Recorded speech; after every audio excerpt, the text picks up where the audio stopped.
बहुत समय पहले की बात है।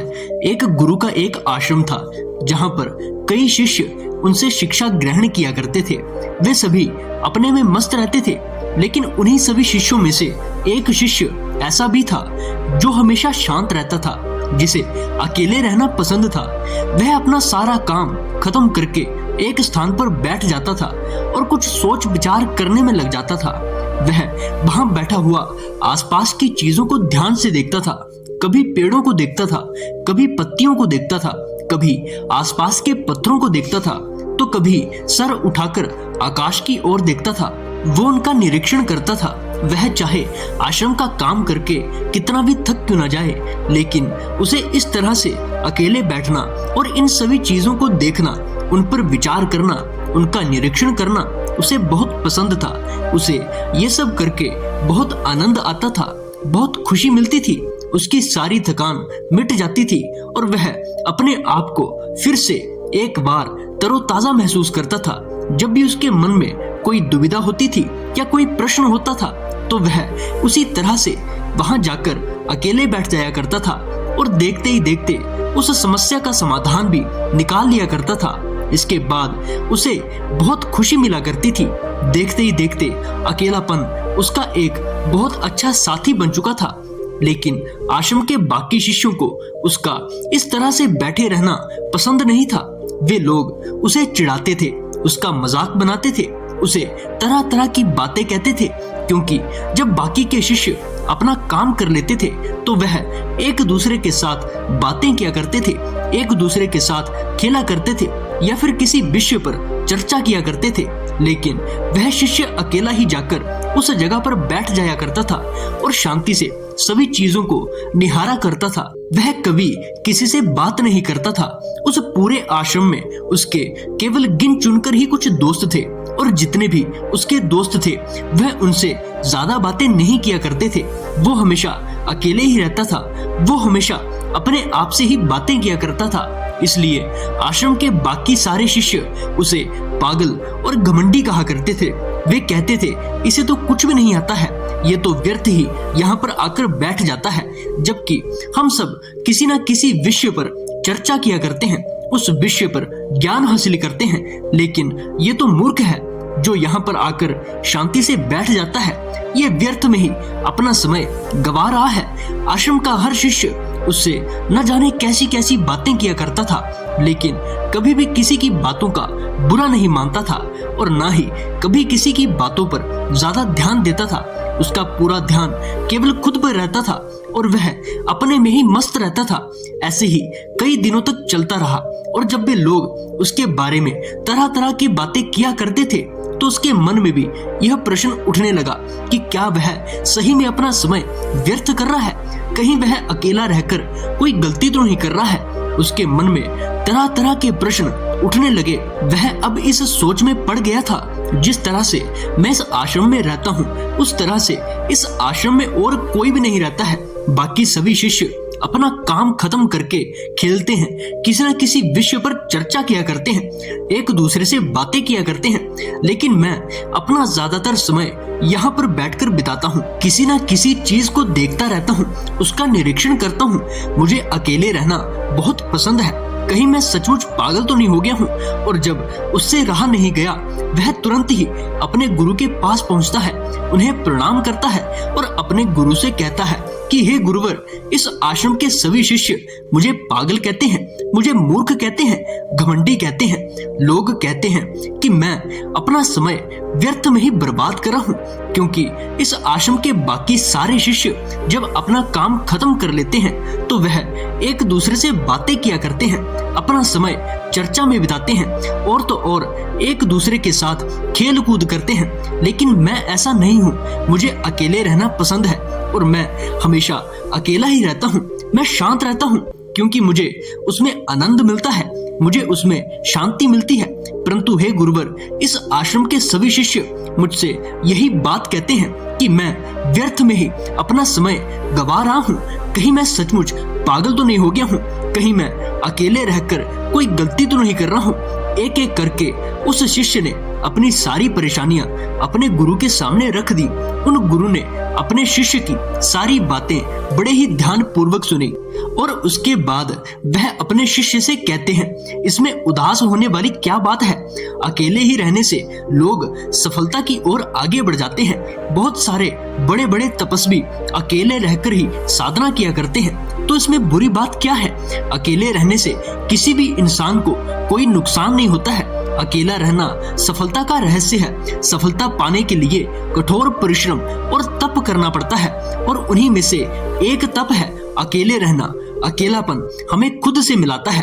अकेलापन हमें नकारात्मकता से दूर रखता है। अकेलापन हमें सभी चीजों की वास्तविकता को दिखाता है। अकेलापन ही हमें वास्तविकता की ओर ले जाता है और हम सत्य के मार्ग पर आगे की ओर बढ़ते चले जाते हैं। आगे वह गुरुवर अपने शिष्य से कहते हैं, अकेले रहने वालों की 8 खूबियां आज मैं तुम्हें बताता हूँ। ये खूबियां केवल अकेले रहने वालों में ही होती हैं, जो उन्हें महान बनाती हैं, जो उन्हें सफलता की ओर ले जाती हैं और वह एक ना एक दिन अवश्य ही सफल हो पाते हैं।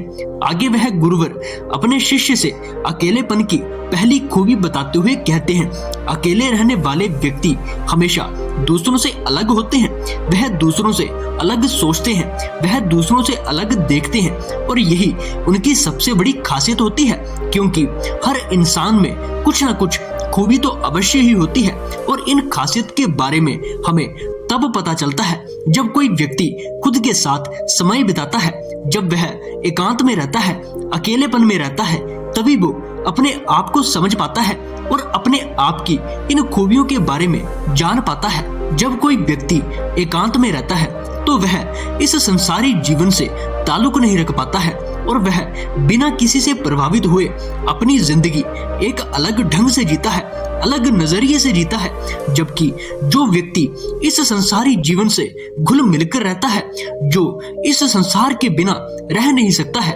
वह इस संसार के लोगों के साथ रहकर एक दूसरे की तुलना करने लगते हैं, वह एक दूसरे की चुगली करने लगते हैं, बाहर किसी के अंदर केवल कमियां ही देखते हैं। इस प्रकार उनका पूरा जीवन नकारात्मकता से भर जाता है और उन्हें केवल नकारात्मक विचार ही आते हैं और इसी प्रकार देखते देखते उनका पूरा जीवन यूं ही व्यर्थ हो जाता है, क्योंकि वह खुद को देख नहीं पाते हैं, खुद को समझ नहीं पाते हैं और ना ही वह खुद की काबिलियत जान पाते हैं। वह तो केवल दूसरों को देखने में लगे रहते हैं और दूसरों की तरह बनना चाहते हैं। वह हमेशा केवल यही सोचते रहते हैं कि उसकी तरह मैं क्यों नहीं बन पाता, उसके अंदर जो खूबियां हैं वह मेरे अंदर क्यों नहीं है।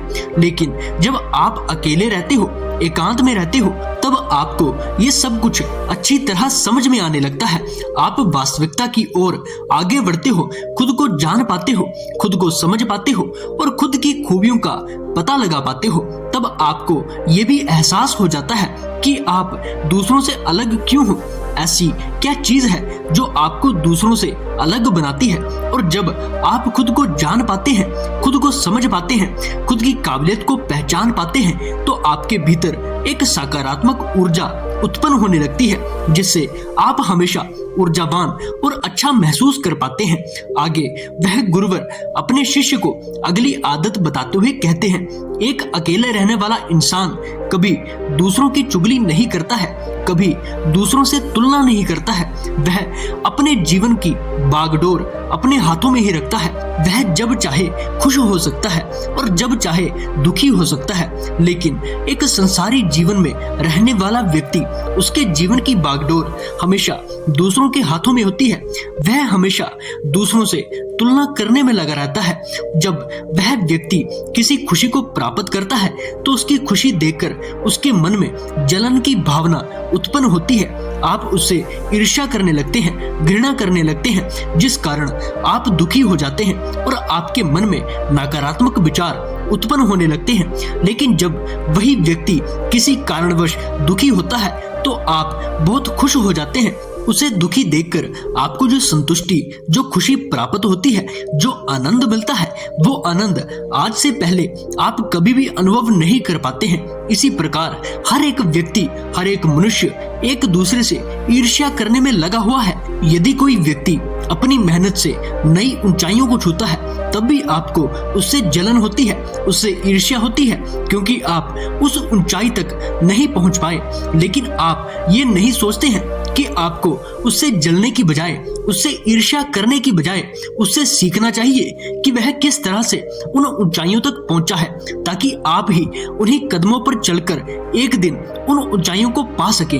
आगे वह गुरुवर अपने शिष्य को अगली आदत बताते हुए कहते हैं, एक अकेले रहने वाला व्यक्ति कभी किसी के मुंह नहीं लगता है, वह कभी भी बेवजह की चर्चा नहीं करता है। जब आप उचित समय पर उचित बात करते हैं तो लोग आपकी इज्जत करते हैं, लेकिन जब आप बेवजह की बातें करते हैं तो लोग आपको बेवकूफ समझते हैं, आपको पागल समझते हैं, और ऐसे में आपकी बातों पर कभी कोई ध्यान नहीं देता है, जिससे आपकी इज्जत भी कम हो जाती है और लोग आपसे दूर रहने लगते हैं। लेकिन जब आप अकेले रहते हैं तो आप खुद को जान पाते हैं, खुद को समझ पाते हैं और खुद पर आपका पूरा नियंत्रण होता है। लेकिन ये बाकी लोग नहीं जानते कि आप क्या हैं, आप क्यों हैं और आप कैसे हैं, और आपकी बातें भी उन सभी को अत्यधिक प्रभावित लगती हैं, जिस कारण वे लोग आपकी इज्जत करते हैं, आपको सम्मान देते हैं। आगे वह गुरुवर अपने उस शिष्य को अगली आदत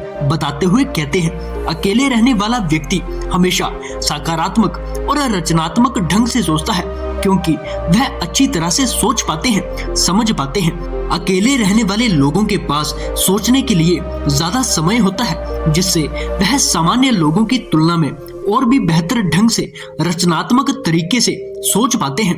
किसी भी चीज को सीखना हो तो अकेले रहकर बहुत जल्दी उसे सीख सकते हैं, और ये खूबी सिर्फ अकेले रहने वालों में ही होती है। जबकि दूसरी तरफ जो लोग बेवजह की बातें करते हैं, बेवजह का समय इधर उधर बिताते हैं, उनके पास ज्यादा समय नहीं होता है और उनका पूरा ध्यान केवल इधर उधर की बातों में होता है, इधर उधर के कामों में होता है, जिस कारण वह रचनात्मक ढंग से सोच नहीं पाते हैं और वो अपने किसी भी काम को बेहतर ढंग से कर नहीं पाते हैं, जिस कारण वह हमेशा अकेले रहने वालों से पीछे ही रह जाते हैं, क्योंकि उनकी सोच उतनी स्पष्ट नहीं होती है, उनकी समझ उतनी स्पष्ट नहीं होती है, जिस कारण वह हमेशा पीछे ही रहते हैं। आगे वह गुरुवर अपने शिष्य को 5वीं आदत बताते हुए कहते हैं, अकेले रहने वाला व्यक्ति हमेशा आत्मनिर्भर होता है, उन्हें किसी के एहसानों के तले रहना अच्छा नहीं लगता है, उन्हें किसी की मदद की आवश्यकता नहीं होती है, क्योंकि वह कभी किसी पर निर्भर नहीं होते हैं। वह अपने काम को स्वयं करना जानते हैं, वह अपने काम को बेहतर ढंग से कर सकते हैं, उन्हें अपने काम को पूरा करने के लिए किसी की आवश्यकता नहीं पड़ती है। वह अच्छी तरह से जानते हैं कि उन्हें अपने काम को किस तरह से और कब तक पूरा करना है। जिंदगी में कभी भी किसी पर निर्भर नहीं होना चाहिए, और ये एक बहुत अच्छी बात है, क्योंकि आजकल आपने देखा होगा कि इस दुनिया में ज्यादातर लोग छोटी छोटी बातों पर दूसरों पर निर्भर होते हैं और वे लोग स्वार्थी बन चुके हैं। हर कोई यहाँ पर केवल अपने मतलब के लिए काम करता है, अपने मतलब के लिए वह आपकी मदद भी करता है, क्योंकि उन्हें पता है यदि वह आपकी मदद करेंगे तो आपको भी उनकी मदद करनी ही पड़ेगी, और यदि आप उनकी मदद नहीं करते हैं तो वह 4 लोगों के बीच आपको खरी खोटी सुनाते हैं, आपको बार बार नीचा महसूस करवाते हैं, जिस कारण आप 4 लोगों के बीच अपनी इज्जत, अपना सम्मान खो बैठते हैं। इसलिए आज के समय पर आत्मनिर्भर होना बहुत अच्छी बात है, और एक अकेले रहने वाला इंसान आत्मनिर्भर ही होता है। वह अपना काम स्वयं ही करता है, वह अपने काम के लिए किसी और पर निर्भर नहीं होता है। आगे वह गुरुवर अपने शिष्य को 6ठी आदत बताते हुए कहते हैं, एक अकेले रहने वाला इंसान मानसिक और भावनात्मक रूप से मजबूत होता है, क्योंकि वह अपने जीवन में आने वाली परेशानियों से निपटने के लिए पहले से ही तैयार होता है। उन्हें पता है कि वह किस मार्ग पर चल रहे हैं और उस मार्ग पर किस प्रकार की कठिनाइयों का सामना उन्हें करना होगा। उनसे निपटने के लिए, उन परेशानियों से बाहर निकलने के लिए वह अपनी पूरी तैयारी पहले से ही कर चुके होते हैं। अकेले रहकर वह किसी भी परेशानी का सामना कर सकते हैं, जिससे उनके भीतर आत्मविश्वास बढ़ने लगता है और यही आत्मविश्वास किसी भी परिस्थिति का सामना करते वक्त उनकी मदद करता है, जिस कारण वह मानसिक और भावनात्मक रूप से एक सामान्य मनुष्य के मुकाबले अधिक मजबूत होते हैं। आगे वह गुरुवर अपने शिष्य को अकेले रहने वालों की 7वीं आदत बताते हुए कहते हैं, अकेले रहने वाले लोगों के सफल होने की संभावना ज्यादा होती है क्योंकि उन्होंने अपना नियम खुद ही तैयार किया होता है और वे अपने नित्य कर्मों को अपने नियम के अनुसार ढाल लेते हैं, जिससे वह अपने लिए अधिक से अधिक समय निकाल पाते हैं और समय का इस्तेमाल वह अपने लक्ष्य को पाने में लगाते हैं, वह अपने आप को बेहतर बनाने में लगाते हैं और वह अपने जीवन को बेहतर ढंग से जी पाते हैं। उनके पास खुद को समझने का समय होता है, वह खुद को बेहतर ढंग से समझकर अपने लक्ष्य को पाने के लिए योजनाएं तैयार करते हैं, जिस कारण उनके सफल होने के अवसर और भी ज्यादा बढ़ जाते हैं और वह आम मनुष्यों के मुकाबले में बहुत जल्दी सफल भी हो जाते हैं। आपने देखा होगा जितने भी सफल लोग होते हैं वह कहीं ना कहीं कभी ना कभी अपने जीवन में अकेलेपन के दौर से गुजर चुके होते हैं और जब वह अकेले थे तो उनके दिमाग में तरह तरह के विचार आते थे और उन्हीं विचारों के आधार पर आज वे लोग सफल हैं, क्योंकि उन्होंने सफलता का मार्ग ढूंढ लिया है और आज उनकी सफलताओं के किस्से हर कोई जानता है। आगे वह गुरुवर अपने शिष्य को आखिरी आदत बताते हुए कहते हैं, अकेले रहने वाला व्यक्ति बहुत मेहनती होता है क्योंकि वह अकेले रहने वाला व्यक्ति कभी दूसरों से काम नहीं करवाता है, बल्कि वह खुद की मेहनत पर भरोसा करता है। वह दूसरों से ज्यादा खुद पर यकीन करता है, इसलिए वह अन्य लोगों से अधिक मेहनत कर पाते हैं और धीरे धीरे वह उनकी आदत बन जाती है। वो काम करते वक्त बहुत कम से कम थकते हैं क्योंकि उनका पूरा ध्यान अपने काम पर होता है, लेकिन अन्य लोग काम करते वक्त दूसरों की बुराइयों पर ध्यान देते हैं, दूसरों की कमियों पर ध्यान देते हैं और उन्हीं के बारे में चर्चा करते हैं। वह एक दूसरे को काम सौंपने में ही लगे रहते हैं कि तुम ये करो, तुम वो करो, मैं ये क्यों करूं, लेकिन एक अकेले रहने वाला व्यक्ति अपना काम खुद ही करता है और यही कारण है कि एक अकेले रहने वाला व्यक्ति अन्य मनुष्यों के मुकाबले में अधिक मेहनत और अधिक ध्यान पूर्वक काम कर पाता है।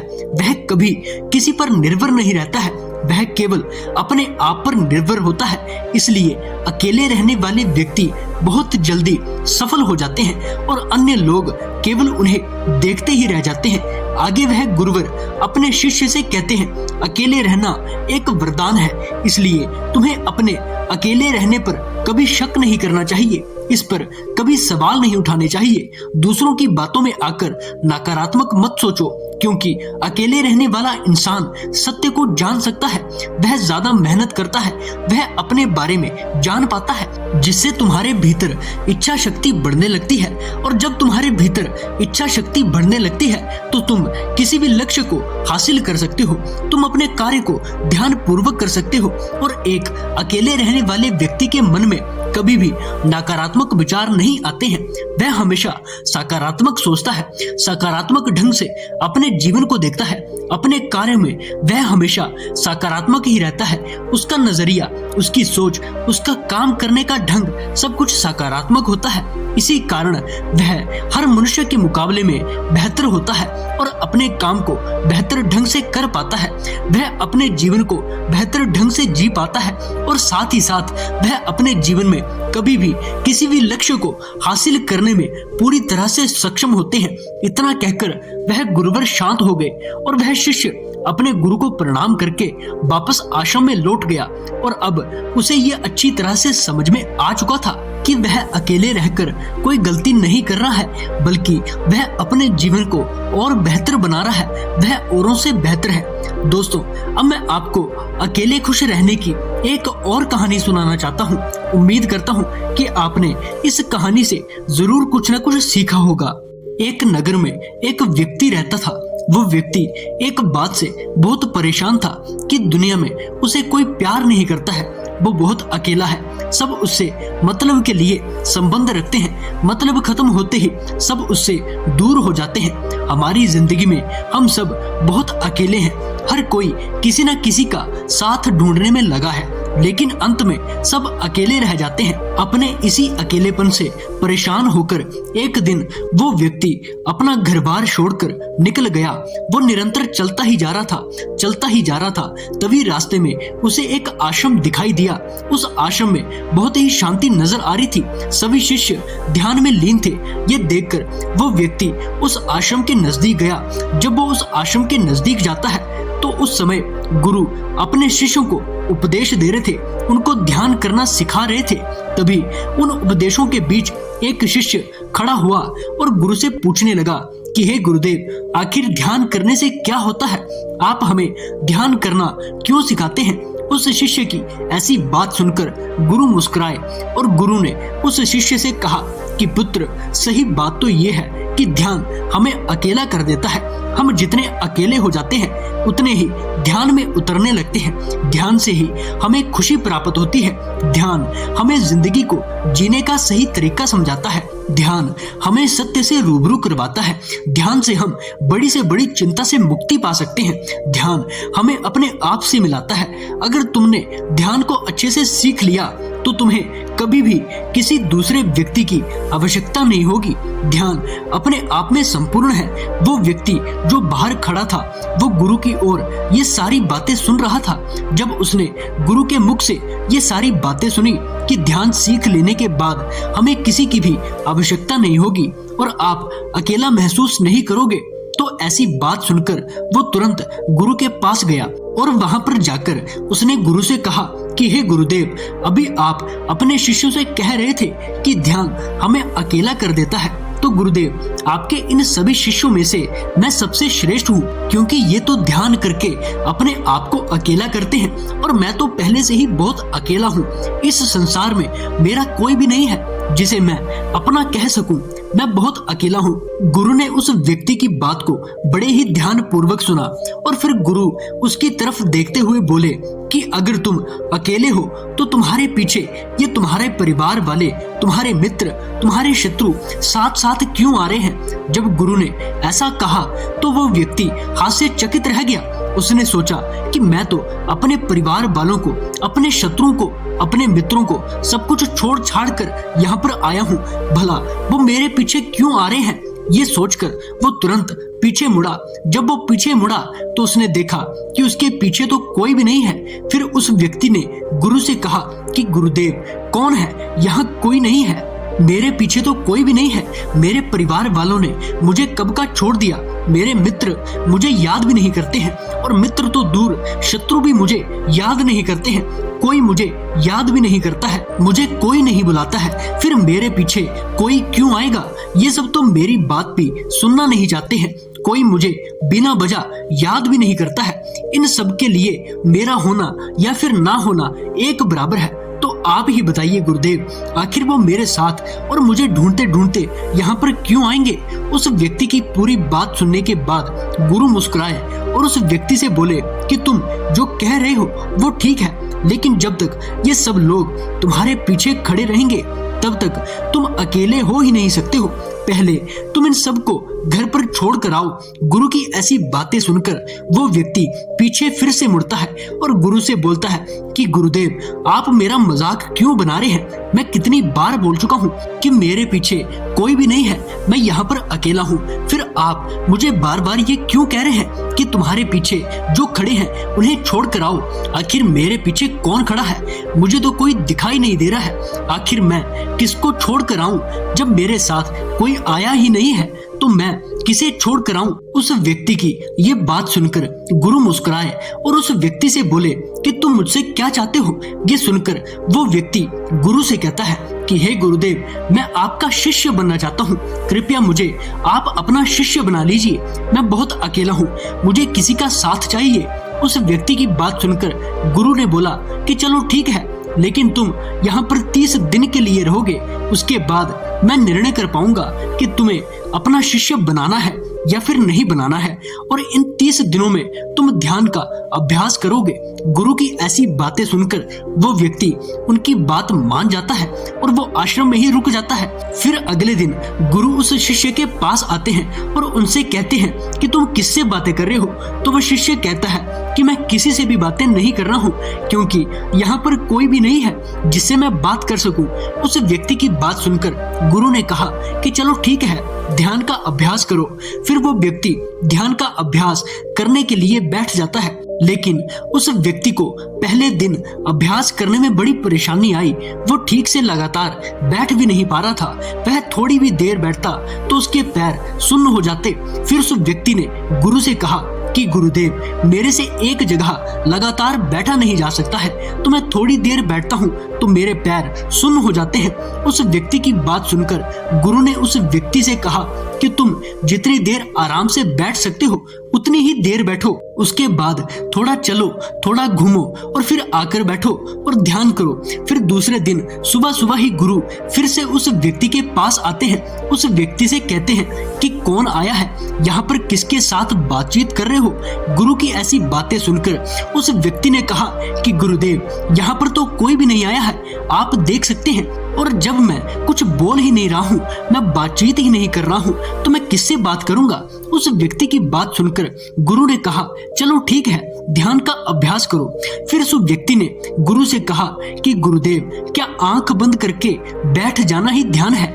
और अगर आंख बंद करके बैठ जाना ध्यान है तो हर कोई बड़ी आसानी से ध्यान कर सकता है, केवल आंखें बंद करके ही तो बैठना है। उस व्यक्ति की बात सुनकर गुरु मुस्कुराए और उस व्यक्ति से बोले कि बेटा, आंख बंद करके बैठ जाना ही ध्यान नहीं है, ध्यान अपने आप में ध्यान है।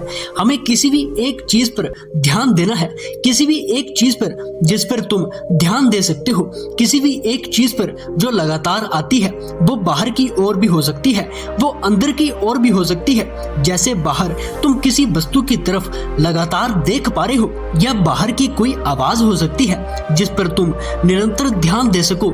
जैसे तुम्हारे भीतर निरंतर चलने वाली सांसें जो निरंतर अंदर और बाहर आती जाती रहती हैं, तुम किसी भी एक चीज पर ध्यान कर सकते हो जो लगातार घट रही है, जिससे तुम्हारा ध्यान उस एक चीज से ना हटे। फिर उस दिन वो युवक ऐसा ही करता है। उसके बाद गुरु फिर से तीसरे दिन सुबह सुबह ही उस व्यक्ति के पास आते हैं और उस व्यक्ति से कहते हैं कि तुम किससे बात कर रहे हो?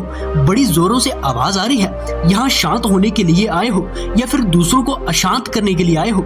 गुरु की ऐसी बातें सुनकर उस व्यक्ति ने कहा कि गुरुदेव, यहाँ पर तो कोई भी नहीं है और मैंने तो अपने मुंह से एक शब्द भी नहीं निकाला है, तो कोई मेरी आवाज से कैसे अशांत हो सकता है?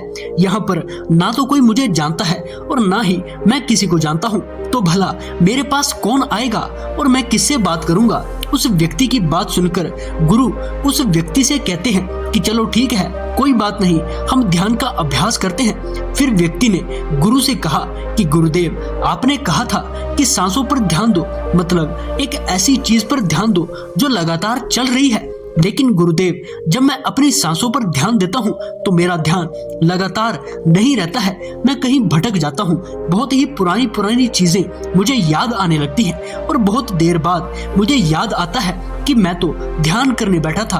उस व्यक्ति की बात सुनकर गुरु मुस्कुराते हैं और उस व्यक्ति से कहते हैं, अच्छा ऐसा होता है, लेकिन फिर भी तुम निरंतर ध्यान का अभ्यास करो। ऐसा कहकर गुरु वहां से चले जाते हैं और चौथे दिन सुबह सुबह ही गुरु उस व्यक्ति के पास आते हैं और उससे कहते हैं कि चारों तरफ इतना आलस क्यों फैला रखा है? तुमने तो अपने पास आलस को बिठा रखा है, इसे यहाँ से भगाओ।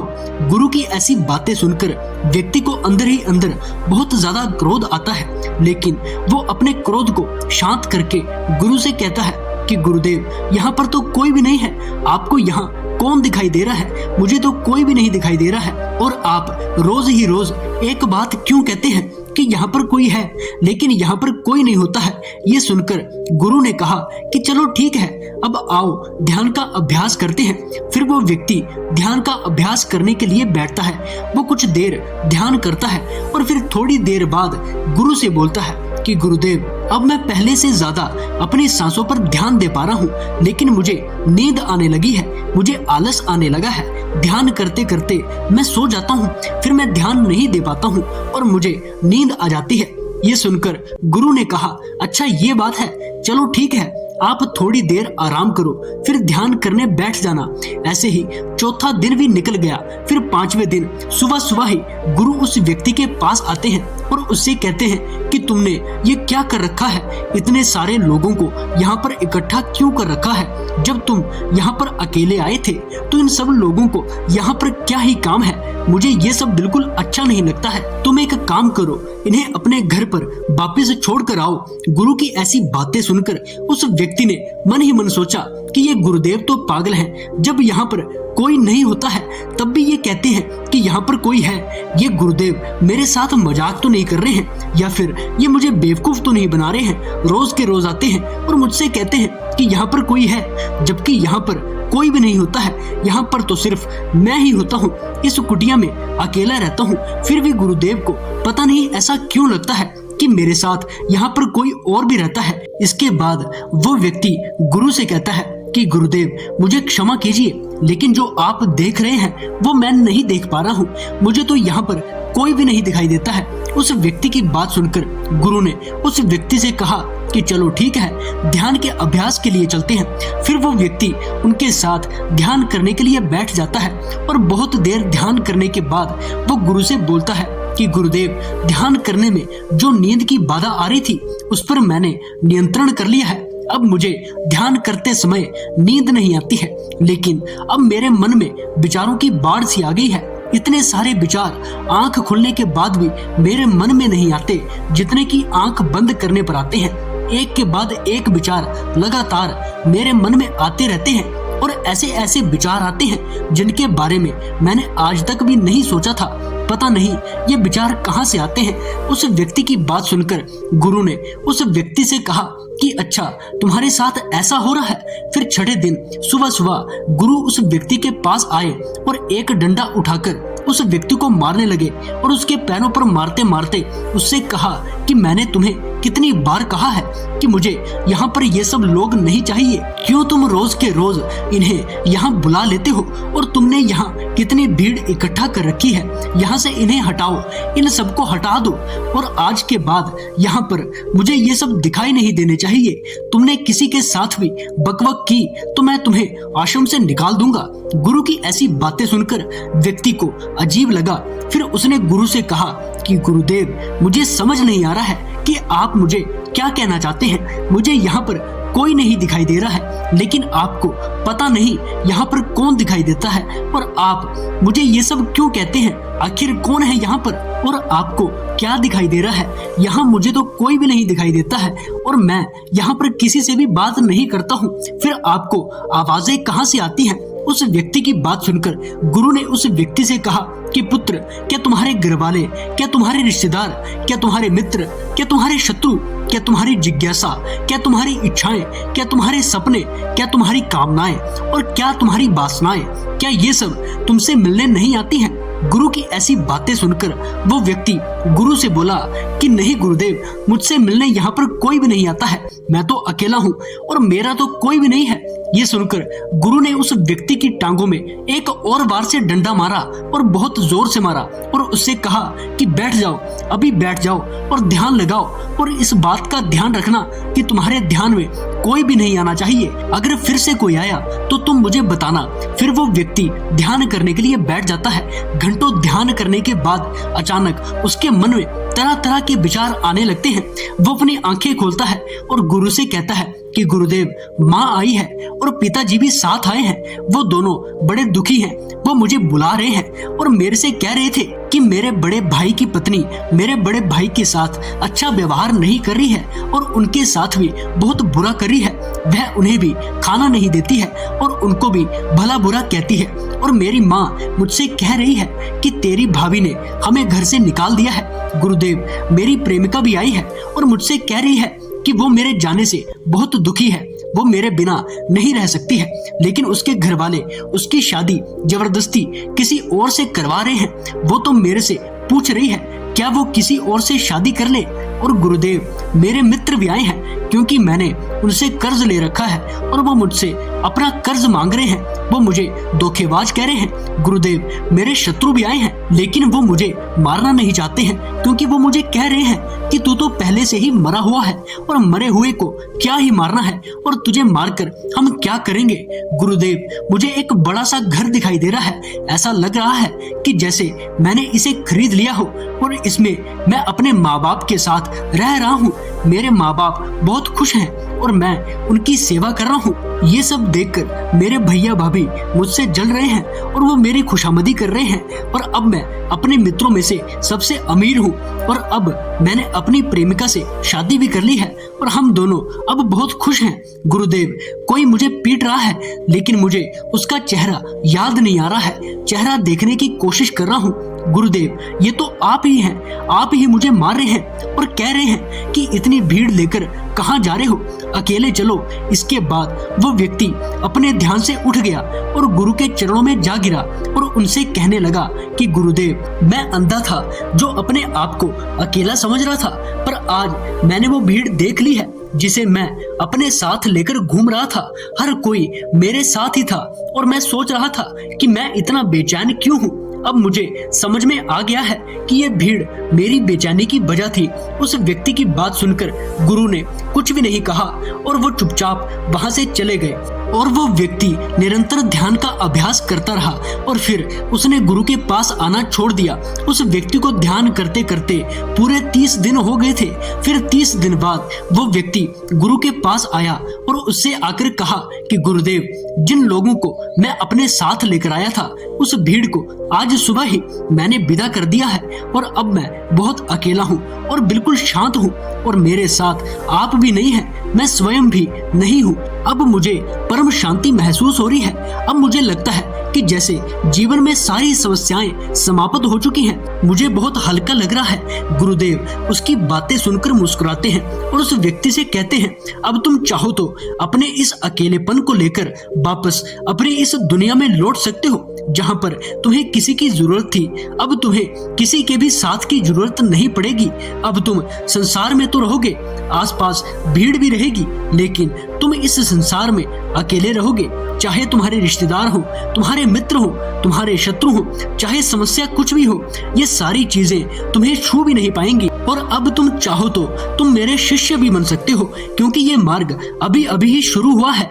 अभी तो तुम्हें बहुत कुछ जानना है और इस बात का ध्यान रखना है कि सिर्फ जानना ही नहीं है, समेटना कुछ भी नहीं है, कुछ रखना नहीं है, अनुभव करना है। मार्ग अभी बहुत लंबा है लेकिन तुमने शांति को प्राप्त कर लिया है और शांति इस मार्ग का मुख्य बिंदु है। गुरु की बातें सुनकर वो व्यक्ति कहता है कि गुरुदेव, अब मैं वापस उस संसार में लौटना चाहता हूँ जिससे मैं अभी तक भाग रहा था।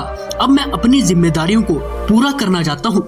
जिन जिम्मेदारियों से मैं भाग रहा था अब मैं उन्हें निभाना चाहता हूँ। फिर वह व्यक्ति गुरु से पूछता है कि गुरुदेव, क्या ऐसा हो सकता है? उस व्यक्ति की बात सुनकर गुरु उस व्यक्ति से कहते हैं कि हाँ, जब मन शांत हो तो सब हो सकता है। फिर गुरु उसे आशीर्वाद देते हैं और कहते हैं कि पुत्र, तुम्हारा कल्याण हो। और वो व्यक्ति गुरु का आशीर्वाद लेकर वापस अपने नगर लौट आता है और बहुत प्रसन्न रहता है। दोस्तों, हम सभी भी तो यही कर रहे हैं। हम इस संसार में किसी का साथ चाहते हैं कि कोई हमारे साथ रहे, हमें खुशियां दे, लेकिन जिन चीजों को हम पाने की इच्छा करते हैं वो चीजें हमें तब तक दुख देती हैं जब तक हम उन्हें पा नहीं लें, और जब हम उन्हें पा लेते हैं तो वो हमें फिर से दुख देने लगती हैं कि कहीं वो हमसे दूर ना हो जाएं। और जब वो हमसे दूर हो जाते हैं तो हमें और भी ज्यादा दुख होता है।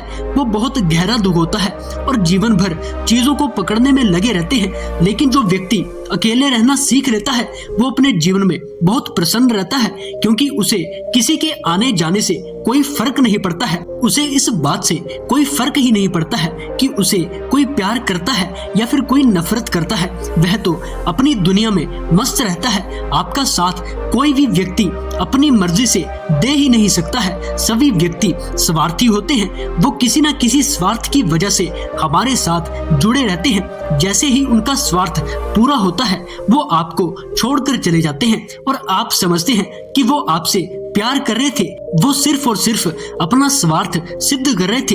इस दुनिया में आप अकेले ही आए हो और अकेले ही जाओगे, फिर आपको किसी के साथ की क्या जरूरत है? क्यों आप ये कामना करते हैं कि हमें किसी का साथ चाहिए? दूसरों का साथ आपको दुख के सिवा और कुछ भी नहीं देने वाला है। अगर आपको जीवन में खुश रहना है तो अकेले रहना होगा। अकेले रहकर आप वो कर सकते हैं जो आपको करना है। जैसे आप किसी से उम्मीद करते हो कि वो आपका साथ देगा, तो ये समझ लेना कि वो आपका साथ तो नहीं देगा बल्कि आपकी हिम्मत को और तोड़ेगा। आप अकेले रहकर जब कोई कार्य करते हैं तो वो कार्य आपसे बिगड़ जाता है, तो आप उस समय उस कार्य को फिर से करने लगते हैं। यदि उस समय आपके पास कोई और रहे तो वो आपकी हिम्मत तोड़ेगा कि अरे भाई ये तेरे से नहीं होगा, क्यों पीछे पड़ा है। लेकिन अगर आप अकेले रहोगे तो उस कार्य को कर लोगे। ये संसार का नियम है कि कोई भी व्यक्ति ये नहीं चाहेगा कि आप उससे आगे निकल जाओ, इसलिए लोग आपको पीछे खींचने की कोशिश करते हैं कि कहीं आप उनसे आगे ना निकल जाओ। इसलिए अकेले ही अपनी मंजिल की तरफ बढ़ो, फिर देखना सफलता तुम्हारे कदमों में होगी। क्योंकि अकेले रहोगे तो आपकी हिम्मत को तोड़ने वाला कोई भी नहीं रहेगा। इस संसार में सूरज भी तो अकेले ही चमकता है और वो अकेला होकर भी पूरी पृथ्वी को प्रकाशित कर देता है। अगर वो भी सोचे कि मुझे किसी का साथ चाहिए तो फिर क्या ही होगा। शेर भी तो जंगल में अकेला ही घूमता है और सब उसकी इज्जत करते हैं। शेर तो नहीं सोचता है कि उसे किसी के साथ की जरूरत है। किसी का साथ आपको कमजोर बनाता है, मजबूत नहीं। इसलिए अकेले रहो, मजबूत रहो और खुश रहो। अकेले रहने वालों की इज्जत होती है। भीड़ में तो हर कोई चल सकता है, भीड़ में किसी को कोई नहीं पहचानता है, सब बराबर लगते हैं। इसलिए अकेले रहो, तभी आपकी एक अलग पहचान बनेगी। अकेले रहोगे तो खुश रहोगे, नहीं तो ये दुनिया आपको रुलाने के लिए जरूर बैठी है। अगर आप खुश हो तो ये दुनिया आपसे जलेगी, लेकिन अगर आप दुखी हो तो आपके आंसू पोंछने के लिए यहाँ पर कोई भी नहीं आएगा। इस संसार की भीड़ आपसे आपकी खुशियां छीन लेगी। इसलिए जितना जल्दी हो सके उतना इससे दूर हो जाओ और मेरी बात हमेशा ध्यान रखना, आप इससे खुश हो जाओगे। तो दोस्तों, आपको ये कहानी कैसी लगी हमें कमेंट करके जरूर बताएं और ऐसी ही कहानी सुनने के लिए हमारे YouTube चैनल को सब्सक्राइब करें। धन्यवाद।